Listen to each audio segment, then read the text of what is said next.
चलिए फिर से स्टार्ट करते हैं। तो हमारे कहाँ था, यानी कि 102 का स्क्वायर, जिसको हम लोग क्या लिखेंगे,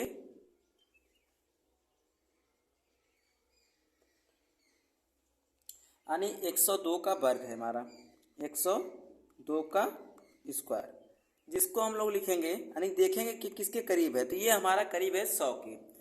कहाँ तक देखा जाता है निकटतम, तो अगर 0 से लेकर 4 तक की संख्या होती हैं तो अपने दहाई या सैकड़ा जो भी उसके दाहिने का अंक होते हैं, बाएं के अंक होते हैं, उनके वो समीप ही होता है। अर्थात ये 100 के समीप है। इसको लिखेंगे 100 प्लस 2 का होल वर्ग, यानी a प्लस बी के होल स्क्वायर के रूप में हम रखेंगे। यानी a प्लस बी का होल स्क्वायर क्या रूप था, तो पहले a स्क्वायर था, फिर b स्क्वायर था, फिर 2ab था। इसी प्रकार इसको किया जाएगा कि 100 का स्क्वायर प्लस 2 का स्क्वायर प्लस 2 गुणे 100 गुणे 2। तो 100 का वर्ग कितना हो गया, तो कहेंगे 10,000। 2 का वर्ग कितना हो गया, तो 4। अब 2 दूना 4, 4 गुणे 100 यानी कि 400। अब जोड़ दिया जाए तो कितना हो गया, 10,404। 10,404 यानी कि 102 का वर्ग कितना निकल गया, 10,404। इसी प्रकार अगर हम लोग ले लें कितना, 99 का वर्ग, तो 99 भी देखें तो 100 के करीब है। तो अब यहाँ क्या करेंगे, हम इसको लिखेंगे 100 माइनस 1 का वर्ग। तो अब ये हमारा समीकरण दूसरी चल रही है a माइनस बी पर, तो इसको हम लोग बाद में देखेंगे। अब हम आगे बढ़ते हैं।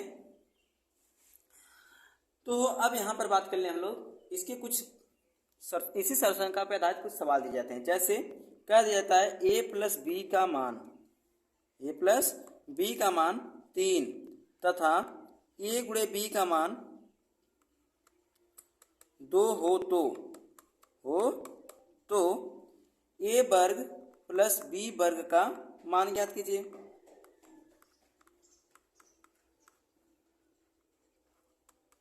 तो हम करेंगे क्या, हमसे पूछ रहा है a square plus B square का मान, तो हमें करना क्या होगा, यानी a प्लस बी जो मान दिया गया है उसी का वर्ग करेंगे, अर्थात a प्लस बी का होल स्क्वायर, जिसको लिखा जाएगा a square plus B square plus 2ab।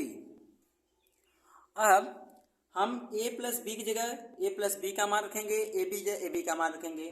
तो a प्लस बी का मान दिया गया है 3, यानी कि 3 का वर्ग बराबर a का वर्ग प्लस b का वर्ग प्लस 2 गुणे, और ए बी के जगह ए बी का मान कितना है, तो कहेंगे 2 है। तो 3 का वर्ग हो गया 9, ए वर्ग प्लस बी वर्ग प्लस 2 दूनी 4, इधर प्लस इधर क्या हो जाएगा माइनस, कहेंगे कि ए वर्ग प्लस बी वर्ग बराबर 9 माइनस 4। अब 9 से 4 का कितना बचा, तो 5 बचा, यानी कि ए वर्ग प्लस बी वर्ग बराबर कितना आ गया 5। ये हमारा हो गया इसका मान, यानी कि सरसंख्या की सहायता से हम इनका मान ज्ञात कर सकते हैं। अब नेक्स्ट टाइप देखा जाए तो कहेगा कि यदि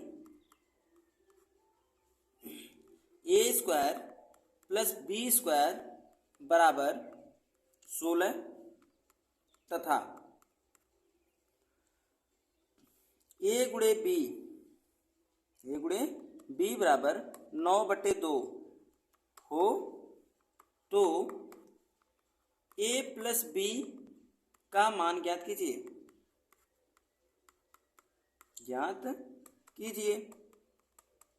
तो क्या करेंगे हम लोग, तो उसी सरसंख्या से चलेंगे, यानी a प्लस बी का होल स्क्वायर से ही चलेंगे। यानी लिखेंगे a प्लस बी का होल वर्ग बराबर a का वर्ग प्लस b का वर्ग plus 2 into a into B. अब इनके जगह पर इनका मान रखेंगे, तो a प्लस बी का होल वर्ग बराबर इसका मान कितना दिया गया है, तो 16 दिया गया है, तो इसकी जगह क्या रखेंगे 16 प्लस 2 गुणे ए बी का मान कितना दिया गया है, कहेंगे 9/2। अब यहाँ देखा जाए 2 से 2 क्या हो गया, कैंसिल हो गया।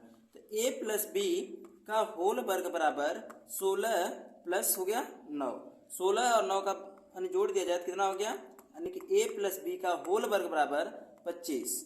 अब a प्लस बी का होल वर्ग बराबर 25 होता है, तो इसका वर्गमूल लिया जाए तो क्या मिल जाए हमको, a प्लस बी बराबर 5, अर्थात ए प्लस बी का होल वर्ग जो है, इधर क्या है हमारा 25, दोनों को हम लोग लिखते हैं, यानी दोनों पक्षों का लेते हैं वर्गमूल। तो वर्गमूल लेने पर जैसे हमने वर्गमूल लिया तो क्या हो गया, ये हमको मिल जाएगा ए प्लस बी, अब यानी ए प्लस बी का होल स्क्वायर का वर्गमूल हो गया ए प्लस बी, और 25 का वर्गमूल हो गया 5, यानी कि ए प्लस बी का मान हमें कितना मिल गया, तो कहेंगे 5।